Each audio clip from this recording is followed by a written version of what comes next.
নমস্কার। সকাল সকাল তোমাদের একটা গুড নিউজ দিতে চলেছি এসএসসি জিডি কনস্টেবল রিলেটেড। দুদিন আগে একটা গুড নিউজ পেয়ে গেছো। কি সেই গুড নিউজ ছিল?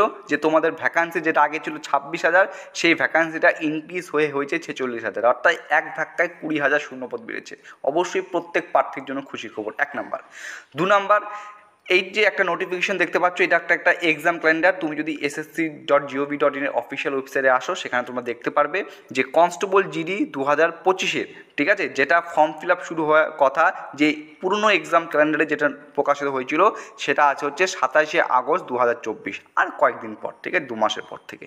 ক্লোজিং ডেট 27শে সেপ্টেম্বর, এবং মান্থ অফ এক্সাম কোন মাসে এক্সাম হবে? জানুয়ারি ফেব্রুয়ারি 2025, ঠিক আছে।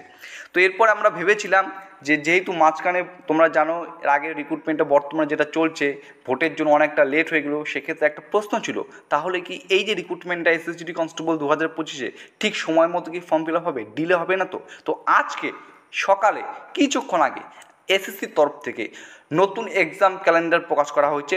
সেখানে এমটিএস সহ এসএসসি জিডি কনস্টেবল 2025 নতুন শূন্যপদ কবে আসতে চলেছে, অর্থাৎ ফর্ম ফিল আপ কবে হতে চলেছে, সেটা কিন্তু উল্লেখিত রয়েছে স্পষ্ট রূপে। ভিডিওটি লাইক করো, প্রত্যেক প্রার্থীর জন্য মোস্ট ইম্পর্টেন্ট আপডেট। চলো ভিডিওটি আমরা দেখে নিই।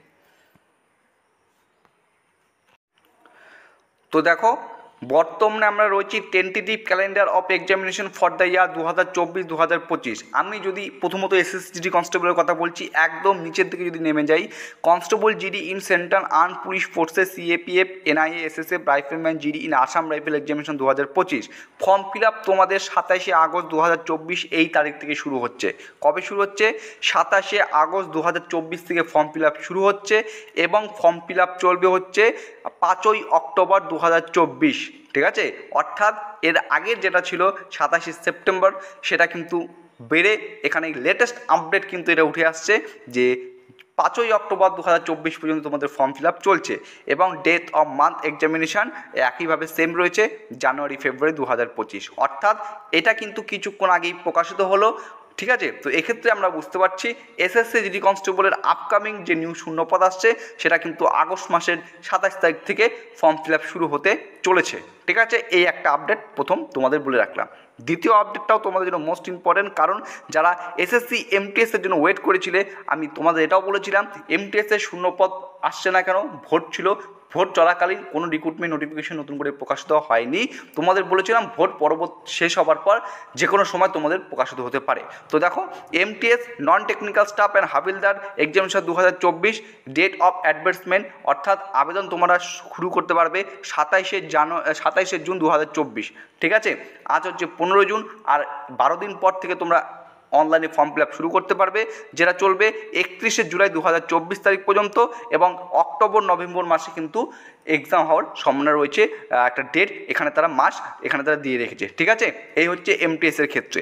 এবার হচ্ছে সিজিএলের ক্ষেত্রে, জানো সিজিএলটাও কিন্তু ঠিক সময় মতো নোটিফিকেশন প্রকাশিত হয়নি। পুরনো এক্সাম ক্যালেন্ডার দেখে থাকবে, সেক্ষেত্রেও কিন্তু জুন মাসের সম্ভবত 11 তারিখের মতো ছিল যে নোটিফিকেশন বেরোনোর কথা ছিল, কিন্তু এটা কিন্তু নোটিফিকেশন বের হয়নি। তো সিজিএল 2024-এর ফর্ম ফিল আপ শুরু হবে 24শে জুন, এবং যেটা চলবে 24শে জুলাই পর্যন্ত। তারপর সেপ্টেম্বর অক্টোবর 2024-এর পরীক্ষা হওয়ার কিন্তু সম্ভাবনা রয়েছে। অর্থাৎ 3টি আপডেট আমরা জানতে পারলাম, এমটিএস, সিজিএল, আর একটা হচ্ছে এসএসসি কনস্টেবল নিউ ভ্যাকান্সি, ঠিক আছে। তো সমস্ত কিছু তোমাদের জানিয়ে রেখে দিলাম। এমটিএসে যারা আবেদন করতে চাও, সমস্ত রকমের আপডেট তোমরা সঠিক সময় মতো পেয়ে যাবে। আর জিডি কনস্টেবলের তো কোনো কথা নেই, এখানে বলার কিছু নেই। খুব ভালো একটা আপডেট প্রত্যেক প্রার্থীদের জন্য। 46,000 শূন্যপদেও যদি দেখো হিউজ পরিমাণ শূন্যপদ রয়েছে, যদি দেখো তুমি কোনো কারণে তুমি পেলে না, তুমি ব্যর্থ হলে, তাও কিন্তু তোমার সামনে একটা নতুন সুযোগ আছে, সেটা হচ্ছে কনস্টেবল 2025-এর নিউ শূন্যপদ। প্লিজ জোরদার করে খাটো। জীবনে যদি গোলস হয়ে থাকে, তাহলে অবশ্যই কিন্তু তোমার এই সময়ের মধ্যেই চাকরি লাগাতে হবে, ঠিক আছে। এইটুকু আপডেট তোমাদের দিয়ে রেখে দিলাম। ভিডিওটি ভালো লাগলে লাইক করবে, নতুন হয়ে থাকলে চ্যানেলটিকে সাবস্ক্রাইব করে পাশে থাকার চেষ্টা করবে। জয় হিন্দ।